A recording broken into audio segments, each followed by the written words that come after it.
Hello, my name is Tim Lentz, and I've been leading small groups for over 20 years, most of it at CCV. I'd like to offer you some resources on leading a group discussion.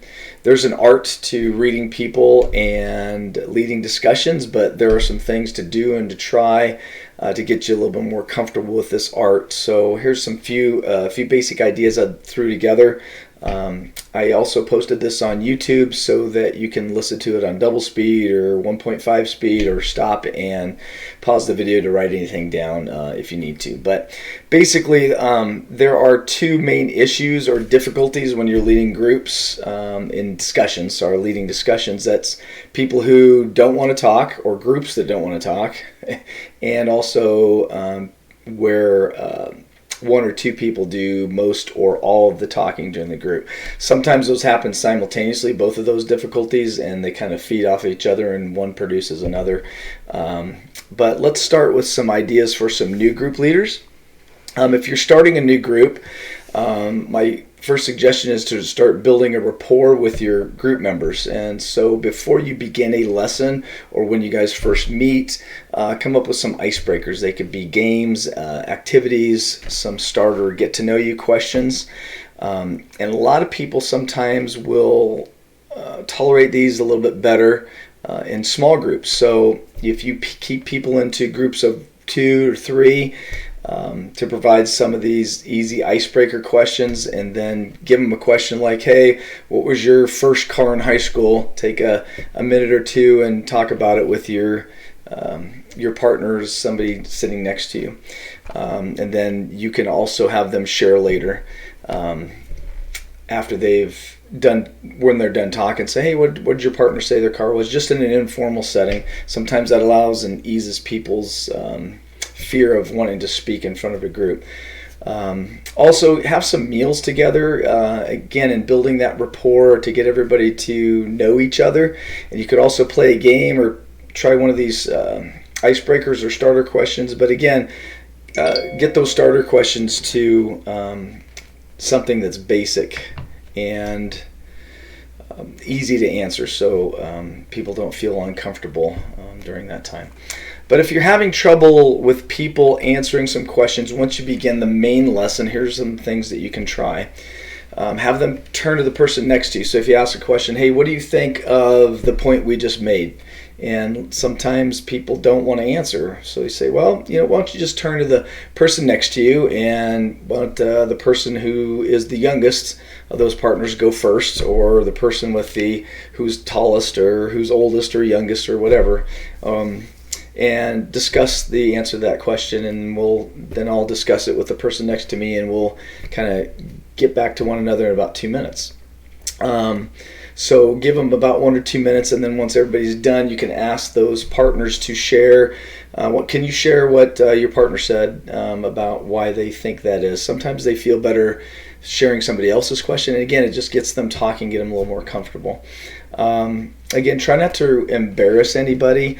You're soon going to learn out who likes to talk and who's a little bit more uncomfortable with talking in front of groups. But as long as you build that rapport with people, they'll start to feel a little bit more comfortable, and sometimes they might even volunteer.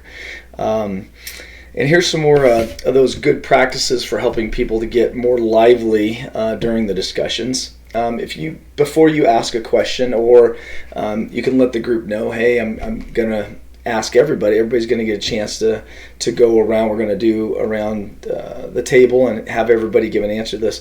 When you first try that, give them something simple to answer, like one of those silly starter questions, or a question that they would feel more comfortable answering. Because if you get a real deep question and people don't have an answer, or they're having a hard time coming up with an answer that they really want to share, then they won't talk. So don't force them to do it, but give them some think time. So for an example, when's the last time you had a really deep discussion with your spouse or your girlfriend or your kids or your grandkids? I want you to take a minute and think about that, and then we're going to give everybody a chance to respond, and we'll start with calling on people that want to volunteer, and then we'll go around and let everybody share. And you can also say, hey, I'll start it out after you give them some think time, but allow them the time to process that. So give them a minute. Sometimes it's a little awkward when there's some silence, but it's good to allow people to process, because we all process at a different rate. So also, if you call on somebody and they don't answer right away, so say, hey Tom, we're up to you. What did you think about this question? And Tom's sitting there and he's looking uncomfortable, and you say, well, you know what, I'll tell you what, Tom, think about it a little bit longer. We're going to go over talk to Susie or Barbara and give them a chance to speak, and we'll come back to you. So no pressure. But the more you get them relaxed and realize that you're on their side, it's a little bit easier to get people to share. And again, don't try to embarrass them, because they probably then they won't want to share. Now here's some things not to do. Don't talk too much yourself. Your group can quickly become reliant on you to provide the information and to give the commentary. And of course, then if you already have a group that doesn't like to talk, then they won't talk because you're doing all the talking, especially saying, all right, anybody else have an idea? And they're like, no, and they're waiting for other people to talk. So if you say, hey, we're going to try this question and we're going to have the girls answer this time, then this time we're going to have the guys answer, or however you want to do it to kind of mix it up. But again, building that rapport can help you put your group members at ease, especially if it's a newer group. Again, don't embarrass people and call them out. People will become more clear or more comfortable when you give them some time and space and allow them. And again, don't force people to share. And don't allow one or more people, sometimes it's one, sometimes two people, to dominate the discussion. When you do that, other people shut down and don't want to, and then they'll end up resenting coming to groups sometimes, not all the time. But here's a couple suggestions for people who talk a little bit too much. If you have somebody who's dominating the conversation, hopefully it's not you. Again, politely redirect them. Say, hey, we're going to move. Thank you, Bob. We're going to move on to the next question now. Or, hey, if you have a co-group leader and you set this up ahead of time, and you say, okay, if people start talking, I'm going to say, hey, thank you, Bob. Phil, and Phil's your assistant group leader. Phil, can you add some comment to that? And it kind of provides just a natural break without embarrassing that other person. Again, it might be a one-off.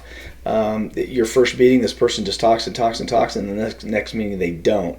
Sometimes people need to talk. And again, the more you build that rapport and know your group members, you know that, hey, maybe this is something we can discuss afterwards, and you can also tell them that. Also, let them know that, hey, we appreciate your insight and thoughtfulness on that question. Let's move on to Bill to see if Bill wants to give an answer, or let's move on to the next question. Again, allowing somebody to talk, if it's a one-off or one-time incident, might not be a bad thing. But if it continues to be an ongoing problem, you can also speak with them before group or after group. Let them know you value them, you value their answers and their membership in the group, and that you appreciate the fact that you can always count on them in a pinch when nobody's willing to answer a question. And that kind of sets them at ease as well. If you think you might not want to have a conversation with these people because you're a little nervous or you don't want to, you can reach out to Kelly or a neighborhood group mentor to kind of get their insight, or even have them come visit your group and help you with some conversation with that person if you so desire. So anyway, I just thought I'd line out some things that would help you provide some more rich discussions. I'm available if you have any questions, or if you want to dig deeper, or if there's a possibility you want Kelly or me to come visit your group and offer you some suggestions afterward. I'd be more than happy to do that. But if you need some additional help or have any additional questions for me, please reach out to Kelly. Kelly can provide you with my email. I'd be more than happy to talk with you or mentor you if you would like that possibility. I appreciate it, and thank you. And again, reach out if you have any questions. All right, thanks.